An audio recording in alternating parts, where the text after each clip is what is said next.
В ООН в пятницу состоялось экстренное заседание Совета Безопасности, посвященное ситуации на Ближнем Востоке.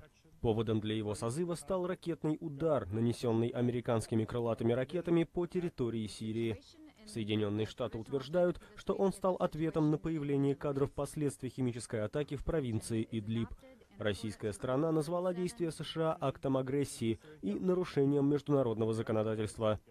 Сегодняшние призывы продвигать процесс политического урегулирования, они лицемерны.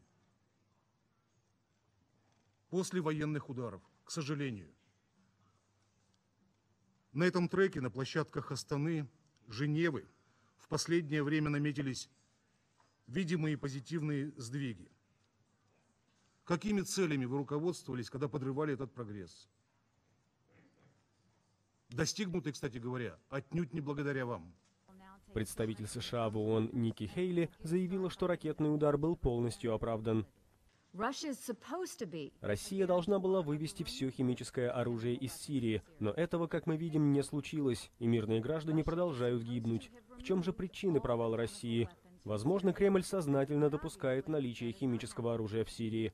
Возможно, Москва оказалась некомпетентна в этом вопросе.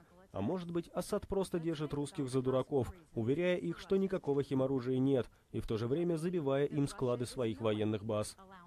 В нескольких городах США в пятницу прошли протесты против бомбардировок Сирии. Но беженцы из этой страны, проживающие в Калифорнии, поддерживают действия Дональда Трампа. Что сделали Асаду погибшие дети? Вы видели их по телевизору? Видели, что с ними произошло? Боже, дай сил Трампу, чтобы он довел до конца эту операцию и избавил нас от этого преступника.